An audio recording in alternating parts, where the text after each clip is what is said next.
아이고 죄송합니다. 제가 이거 또 잘못 적었네요. 죄송합니다. 17절입니다. 22장 17절. 여기 괜찮으시면 히터 하나만 꺼주실래요? 이쪽에 히터 하나만. 네, 감사합니다. 사도행전 22장 우리 17절부터 23장 11절까지입니다. 좀 말씀이 길지만 여기 같이 한번 천천히 읽어보겠습니다. 사도행전 22장 17절에서부터 23장 11절까지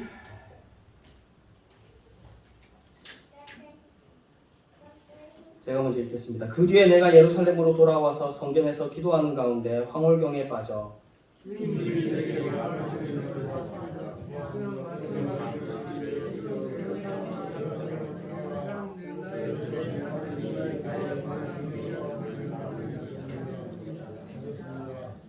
그래서 내가 말하였습니다. 주님, 내가 주님을 믿는 사람들을 가는 곳마다 회당에서 잡아 가두고 때리고 하던 사실을 사람들이 잘 알고 있습니다.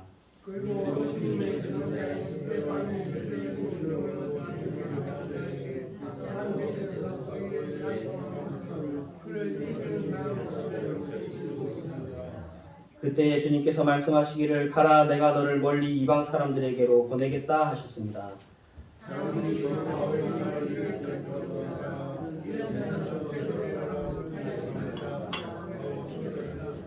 그리고 그들은 고함을 치며 옷을 벗어 던지며 공중에 먼지를 날렸다.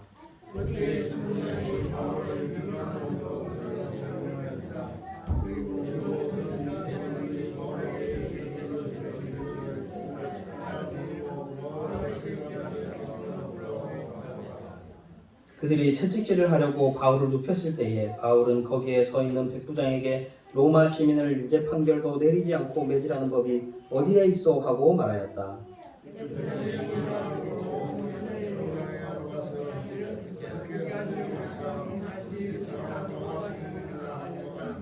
그러자 천부장이 바울에게로 와서 내게 말하시오.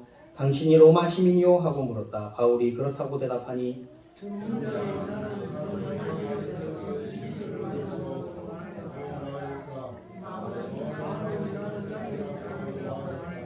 그러자 바울을 신문하려고 하던 사람들이 곧 물러갔다. 천부장도 바울이 로마 시민이라는 사실을 알고는 그를 결박해 놓은 일로 두려워하였다.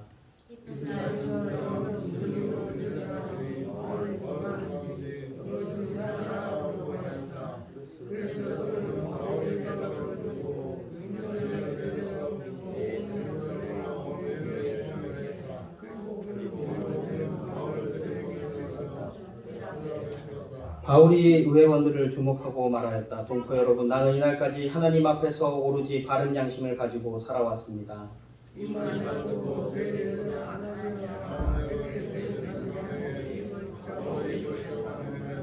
그러자 바울이 그에게 말하였다. 회칠한 벽이여, 하나님께서 당신을 치실 것이요 당신이 율법대로 나를 재판한다고 거기에 앉아 있으면서 도리어 율법을 거슬러서 나를 치라고 명령하시오.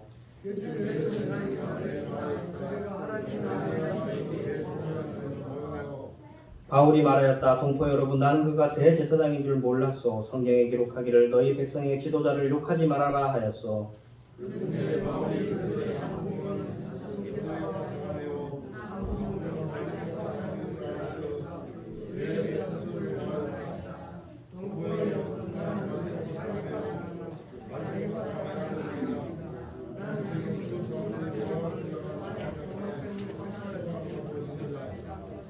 바울이 이렇게 말하니 바리새파 사람과 사두개파 사람 사이에 다툼이 생겨서 회중이 나뉘었다.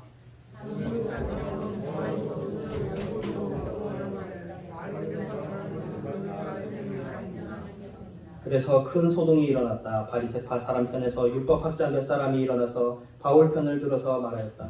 우리는 이 사람에게서 조금도 잘못을 찾을 수 없습니다. 만일 영이나 천사가 그에게 말하여 주었으면 어찌하겠습니까?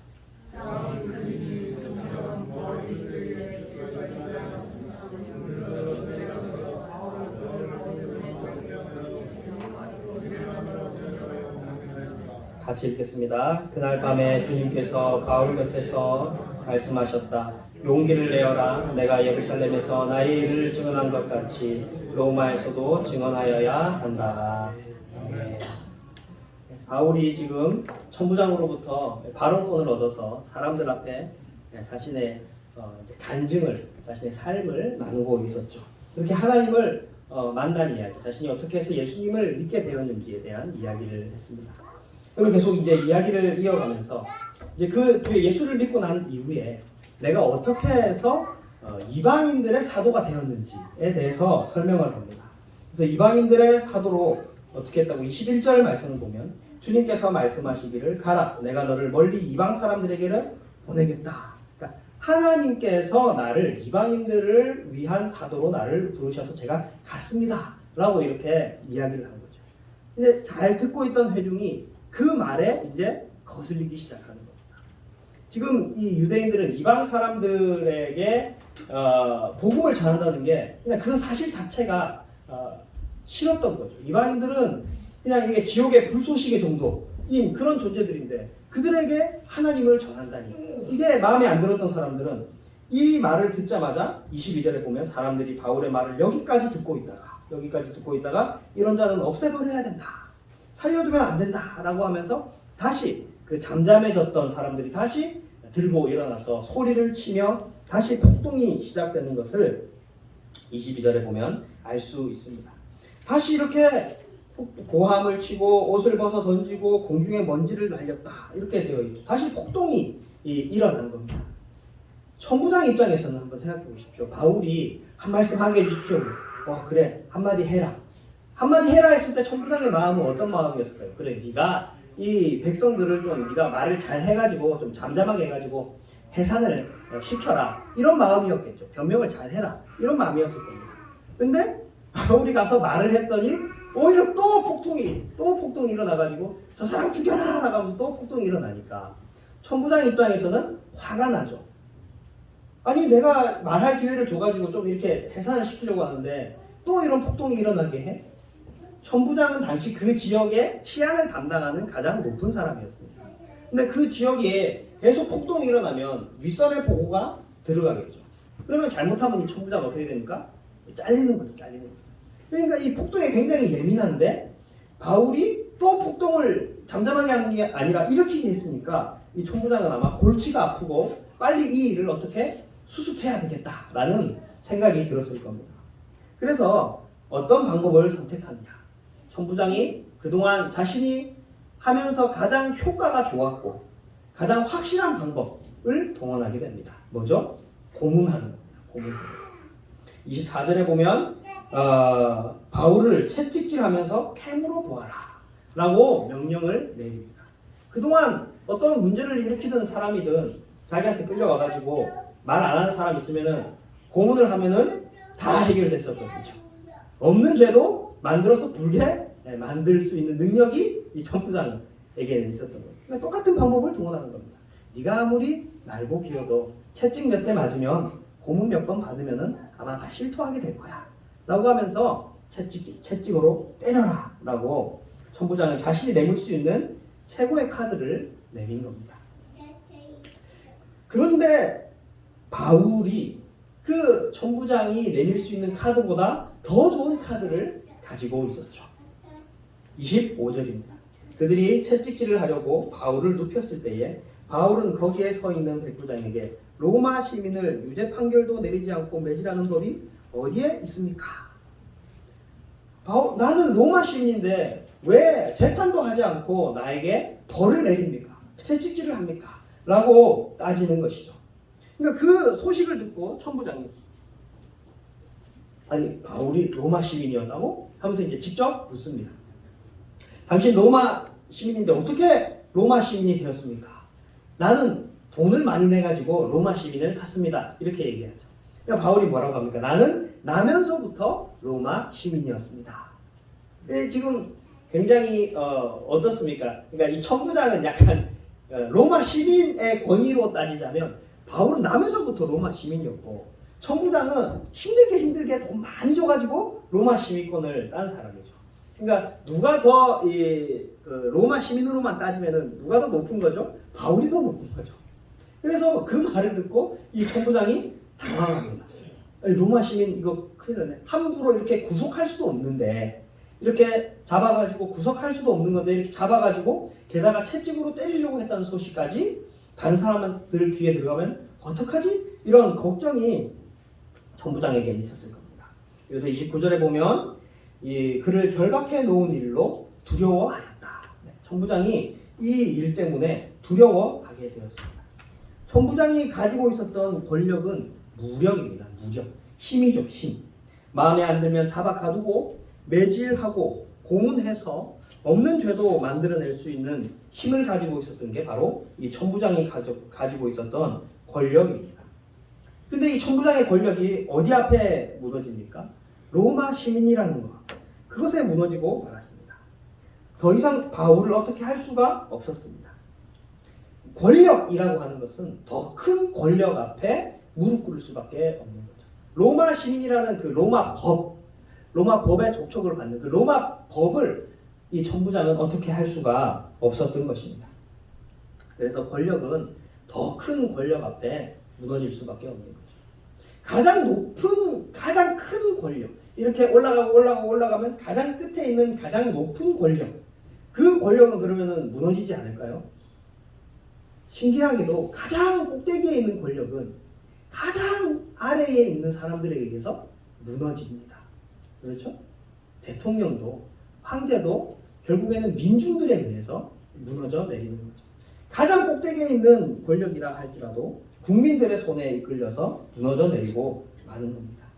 그러니까 권력이라는 것은 결국 영원할 수도 없고 무한할 수도 없는 것입니다. 그렇게 천부장이 바울을 어떻게 할 수 없다는 사실을 알고 이제 이 골치 아픈 바울을 어떻게 해야 되겠습니까? 폭탄 돌리기 하는 거예요. 폭탄 돌리기. 내가 이거 바울을 로마 시민이라서 처리를 못하니까 유대인들한테 넘겨야 되겠다 라고 해서 종교 권력에 넘깁니다. 대제사장과 의회를 소집해가지고 이곳에 바울을 넘기는 거죠. 나 어떻게 못하니까 당신들이 바울을 어떻게 해보십시오 라고 해가지고 폭탄 돌리기 하듯이 이제 종교 권력 앞에 바울을 보냅니다. 그래서 대제사장 아나니아가 있는 이 유대인들의 의회에 바울을 세우게 되는 것이죠. 그래서 바울이 그 유대인들의 의회 앞에서 말을 합니다. 23장 1절에 보면 동포 여러분, 나는 이 날까지 하나님 앞에서 오로지 바른 양심을 가지고 살아왔습니다. 저는 바른 양심을 가지고 지금까지 제가 한 일 가운데 제 양심에 거스르는 것 하나 없습니다 라고 이렇게 말하는 거죠. 그 말을 듣자마자 대제사장 아나니아가 어떻게 합니까? 곁에 서 있는 사람에게 바울의 입을 치라. 그 소리 듣기 싫다. 바울의 입을 치라 라고 명령을 하는 거죠. 그러니까 그때 바울이 뭐라고 말합니까? 3절에 보면 회칠한 벽이요 하나님께서 당신을 치실 것이요. 바울의 입을 치라 라고 하니까 바울은 반대로 하나님이 당신을 치실 것이요 라고 이렇게 대응합니다. 특별히 여기 회칠한 벽이라는 말은 예수님께서 이 바리새인들을 책망하실 때 사용했던 말입니다. 시체가 들어있는 관 밖에 이렇게 회칠을 해 놓아가지고 밖에서 보기에는 깨끗한 거죠. 하얗게 칠이 되어 있는 겁니다.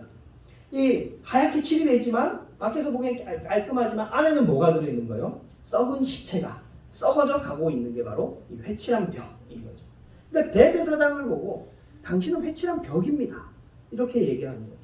당신이 겉으로는 멀쩡하고 거룩하고 괜찮아 보이지만 당신의 속은 썩어 문드러져 있습니다. 그런 당신을 하나님께서 치실 겁니다 라고 이렇게 이야기를 하는 거죠. 그래서 이렇게 말을 하니까 대제사장 곁에 있던 사람들이 뭐라고 합니까? 그대가 하나님의 대제사장을 모욕하시오? 이렇게 얘기하는 겁니다. 성경에 보면 대제사장을 모욕하면 안 된다고 율법에 나와 있는데 어떻게 당신이 하나님의 대제사장을 모욕하십니까? 이렇게 얘기를 하죠. 그때 바울이 뭐라고 합니까? 바울이 5절에 보면 이렇게 말합니다. 동포 여러분, 나는 그가 대제사장인 줄 몰랐습니다. 성경에 기록하기를 너의 백성의 지도자를 욕하지 말아라 하였습니다. 이렇게 얘기하죠. 이걸 그냥 읽으면 어떻습니까? 바울이 그 명령을 자신의 입을 치라고 한 사람이 대제사장인 줄 모르고 바울이 욱해가지고 회칠한 벽이요 하나님이 당신을 칠 것입니다 라고 얘기했구나. 바울이 저 사람이 대제사장인 걸 알았다면 그렇게 얘기하지 않았겠구나 이렇게 들립니다. 그런데 여러분 생각해 보세요. 자, 이 신동교회에 처음 온 사람이 지금 문을 열고 들어옵니다. 그럼 여기에 목사가 누군지 이 사람이 알까요, 모를까요? 특별히 제가 또 오늘은 정장을 안 입고 가운을 입었어요. 하얀색. 그럼 처음 들어온 사람이 딱 와가지고 여기 앉아 있는 사람 중에 목사가 누군지 압니까, 모릅니까? 뭐 어떻게 모릅니까? 알지요. 알죠. 가장 단단해 있고 옷도 다르게 입고 있고 그렇지 않습니까? 요즘 바로 알아보는 겁니다. 의회에 모였는데 대제사장은 옷이 굉장히 화려합니다. 보석 박혀 있는 옷을 입고 있거든요. 굉장히 화려하고 가장 높은 상석에 앉아 있는 사람이죠. 그 사람이 입을 칠하라고 대제사장인 줄 바울은 알았습니다. 알았다고요. 알았는데 지금 뭐라고 하냐면 난 저 사람이 대제사장인 줄 몰랐습니다. 이렇게 얘기하는 거예요. 이게 무슨 얘기일까요? 이게 무슨 얘기일까요? 저런 인간이 대제사장일 리가 없어. 이거죠. 저런 인간이 대제사장일 리가 없어. 그러니까 비꼬는 겁니다. 비꼬는 거. 아니 당신 같은 사람이 대제사장이라고 나는 몰라서 진짜 대제사장이면 내가 욕 안 했지 라는 겁니다. 지금. 이렇게 지금 바울이 비꼬고 있는 거죠. 그래서 지금 이 역사가 요세푸스의 기록에 의하면 이 대제사장 아나니아는 대단한 축제자였다고 합니다. 이 성직자들에게 이 제사장들에게 11조를 모으면은 제사장들이 그걸로 생활을 하죠. 근데 그러면은 제사장들한테는 11조를 걷지 않았거든요. 그런데 이 대제사장 아나니아는 당시에 이 제사장들에게까지 11조를 거둘 정도로 그런 이 돈 욕심이 많은 사람이었다라고 이 역사가 요세푸스의 기록에 되어 있습니다. 그러니까 이 바울이 보기에 이 대제사장 아나니아는 전혀 대제사장답지 않은 사람이었다라는 거죠. 요즘에 나는 신이다 JMS 아주 이슈지 않습니까? 라디오에서 JMS에서 부총재까지 했던 그 목사라는 사람이 이제 탈퇴해가지고 이제 반 JMS 운동을 하는데 그 사람이 이제 라디오 인터뷰에 나와가지고 이제 딱 얘기를 하다가 이제 진행자가 물어요. 아니 이렇게 나쁜 일이 누가 보더라도 나쁜 일이 잘못된 행동과 나쁜 일이 벌어지고 있는데 왜 내부에서 자정운동이 일어나지 않느냐? 내부에서 왜 교주를 보고 아무도 손가락질하거나 뭐라고 하지 않습니까? 라고 이렇게 물어봤어요. 그러니까 그때 이 부총재까지 했던 사람이 뭐라고 얘기했냐면은 성경에 보면 모세가 잘못했을 때 아론과 미리암이 모세한테 당신 잘못했습니다 라고 지적을 하니까 어떻게 합니까? 하나님이 벌을 주시죠.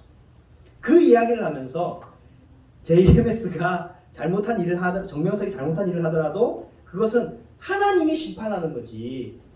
하나님의 종은 하나님이 심판하지 다른 일반 사람들이 그걸 가지고 뭐라고 할 수 없다라고 얘기하네요. 지금 이 얘기가 사실 일반 교회 안에서도 이런 얘기가 있습니다. 목사님이 어떤 잘못을 하면은 성도들이 그걸 가지고 막 뭐라 하는 게 아니라 목사님은 하나님의 종이니까 하나님이 처리하실 거야. 하나님이 벌 주실 거야. 하나님이 벌 안 주시면은 그거는 괜찮은 거야. 이렇게 받아들이는 사람들이 있습니다. 근데 여러분 오늘 바울의 반응을 보십시오. 바울은 어떻게 합니까? 회칠한 벽이요 라고 하면서 지도자답지 않은 지도자에게는 과감하게 썩어 문드러진 회칠한 벽이요 라고 하면서 비난하는 거죠. 그러니까 지도자답지 않은 지도자는 뭐라고 해야 되는 겁니다. 하나님의 종 함부로 뭐라고 하면 안 돼. 아닌 거죠. 오히려 분명하게 그게 하나님 뜻에 맞지 않은 일을 지도자가 하고 있다면 과감하게 지적하고 개혁할 수 있어야 되는 것이죠. 오늘 바울을 보면 천부장 앞에서나 아니면 대제사장 앞에서나 전혀 주눅 들어있지 않습니다. 그렇죠. 전혀 주눅 들어있지 않고 오히려 당당한 모습을 보입니다. 23장 1절에 바른 양심을 가지고 살아왔습니다 라고 바울이 말했던 것처럼 자신이 떳떳했기 때문에 그렇게 당당할 수 있었을 겁니다. 바울이 이렇게 딱 보니까 이 의회에 바리새인하고 사두개파 두 파가 나뉘어져서 의회를 구성되어 있는 걸 딱 보니까 발견하게 됩니다. 그래서 바울이 묘수를 생각하죠. 어떤 묘수입니까? 6절입니다. 동포 여러분, 나는 바리새파 사람이요 바리새파 사람의 아들입니다. 나는 지금 죽은 사람의 부활할 것이라는 소망 때문에 재판을 받고 있습니다. 예수님의 부활을 전하는 게 바울의 그 사명이었죠. 그러니까 바리새파 사람들은 8절에도 나와 있지만 바리새파 사람들은 부활도 믿고 영도 믿는 사람이고, 근데 사두개파 사람들은 그런 걸 다 부정하는 사람들이었거든요. 그러니까 내가 이 사실을 얘기해가지고 서로 싸우게 만들어야 되겠다. 바울이 이 말을 함으로써 일단 절반은 자기 편으로 만드는 거죠. 사두개인들은 자신을 미워할지 모르지만 일단 바리새인들은 같이 이렇게 자기 편으로 만들 수 있는. 그래서 바울이 나는 바리새파 사람입니다. 그리고 지금 죽은 사람의 부활하는 것 때문에, 부활의 문제 때문에 제가 지금 재판을 받고 있습니다. 이렇게 얘기를 하는 거죠. 결국에는 이게 이제 바리새파 사람들 귀에 들어가가지고 어떻게 됩니까? 의회가 아수라장이 됩니다. 서로 이제 바울을 상대로 싸우는 게 아니라 사두개인과 바리새파 사람들이 서로 고함을 치면서 서로 싸우게 되는 겁니다. 그렇게 해가지고 싸움이 커지니까 천부장이 바울을 다시 병영 안으로 데려가게 됩니다. 정치 권력이 바울을 어떻게 하지 못했던 것처럼 이 종교 권력도 바울을 어떻게 하지 못했던 것이죠. 종교 권력은 이게 종교가 분리되어 있다 보니까 종교 권력은 정치도 어떻게 할 수 없죠. 그래서 이렇게 성당 같은 데 도망간 죄인을 함부로 들어가서 잡아 들이지 못하고 그런 게 있지 않습니까? 그렇죠? 정말 거룩한 것 같고 신성한 것 같은 이 정치적인 권력이 바울이 던진 작은 불씨 하나, 작은 이 교리의 문제 하나 때문에 분열하고 싸우는 곳이 되고 말았습니다. 이 종교 권력의 민낯을 이 바울이 드러낸 것이죠. 바울은 노련하고 담대했습니다. 천부장이나 대제사장 앞에 두려워하지 않고 오히려 그들을 농락했습니다. 천부장의 권력은 더 큰 권력인 로마 법 아래에 무너졌습니다. 절대적일 것 같은 대제사장의 권력은 계파의 분란 앞에 무너지고 말았습니다. 정치 권력과 종교 권력에서 다 이 바울이 승리한 것이죠. 오늘 이 바울의 이야기가 주는 교훈은 무엇일까요? 11절에 오늘 이야기의 결론이자 오늘 이야기의 교훈입니다. 11절을 우리 같이 읽겠습니다. 23장 11절입니다. 시작. 그날 밤에 주님께서 바울 곁에 서서 말씀하셨다. 용기를 내어라. 내가 예루살렘에서 나의 일을 증언한 것 같이 로마에서도 증언하여야 한다. 자, 11절이 말해주는 것이 뭐냐? 바울의 운명이 지금 누구 손에 있다는 것을 말해주는 겁니까? 바울의 운명이 누구 손에 있습니까? 하나님 손에 있다라는 것을 보여주는 겁니다. 신자의 운명은 세상의 권세가 어떻게 할 수가 없다. 오직 하나님 손에 달려있다 라고 이야기를 하고 있는 거죠. 세상의 힘이 아무리 힘이 있고 거대한 것 같지만 그 세상의 힘은 하나님의 사람을 어찌할 수가 없는 겁니다. 왜냐하면 하나님께서 그를 지켜주시고 그를 인도하시기 때문인 것이죠. 하나님은 바울을 지켜주셨습니다. 하나님이 지켜주시면 사람의 힘으로는 어떻게 할 수가 없는 겁니다. 아무리 큰 힘이라고 해도 하나님 앞에서는 무력할 따름입니다. 사랑하는 신동교회 성도 여러분, 우리의 인생이 어디에 달려 있다고 생각하십니까? 우리의 인생이 어디에 달려 있을까요? 처음부터 정답 얘기하시면 우리의 인생이 우리의 직장에 달려 있거나 우리의 학벌에 달려 있거나 혹은 이웃, 사람, 돈에 우리의 운명이 달려 있다고 생각하기 쉽고 그것을 이루기 위해서 우리가 살아가지만 신자의 운명은 그런 것에 달려 있는 게 아니라 하나님에게 달려 있는 것이죠. 여러분, 인생은 수학 공식이 아니고 인생은 기계 태엽이 아닙니다. 1번, 2번, 3번, 4번을 다 갖추면 내 인생은 행복하겠지 라고 생각하지만 그런 것들을 갖추어도 인생이 그런 것들로만 이루어지지 않는다는 것을 인생을 조금만 살아보면 알 수 있죠. 인생을 조금만 살아보면 그게 다가 아니다 라는 것을 알 수 있습니다. 우리 인생보다 더 크신 분이 있다는 것을 알아야 되는 겁니다. 내 인생이 내 손에 있는 것이 아니라 내 손을 벗어나 있다는 것을 알아야 됩니다. 그럴 때 우리가 하나님을 바라볼 수 있고 하나님을 바라볼 때 우리 인생의 참된 가치와 의미를 발견할 수 있게 되는 것입니다. 신문기사에서 어느 정치인의 인터뷰를 읽었습니다.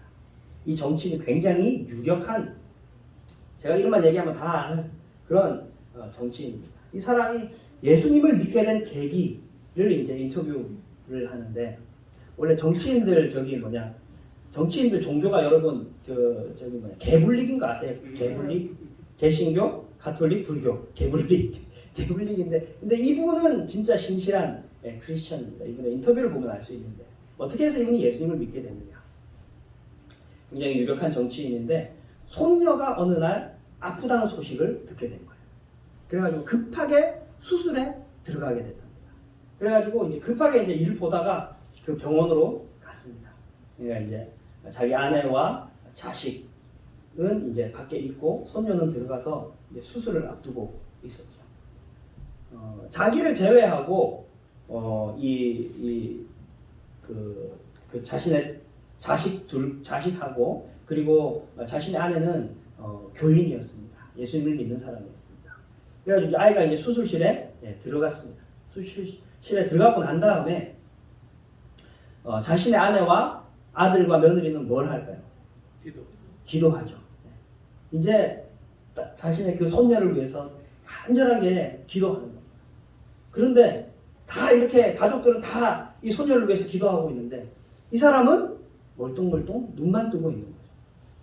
그때 이 사람이 크게 깨달은 거예요. 나는 도대체 누구한테 기도해야 될 줄도 모르고 어떻게 기도해야 될 줄도 모른다라는 걸 자기가 알고, 그리고 내가 정말 유력한 이 세상에서 가장 큰 힘을 가지고 있다는 정치인인데 내가 지금 이 순간 할 수 있는 게 아무것도 없구나.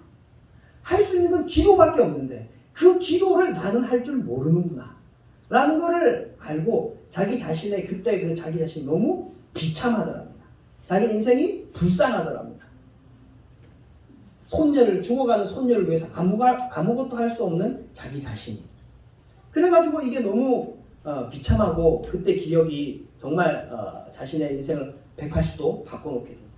그래가지고 이제 이 사람이 교회를 등록하고 예수님을 열심히 믿는 신자가 됐습니다.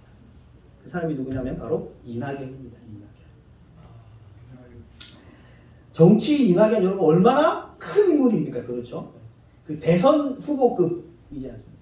그런 가장 큰 권력과 힘을 가진 사람이지만 손녀의 수술 앞에 발만 둥둥 구를 수밖에 없는 가련한 한 인간에 불과했던 것이죠.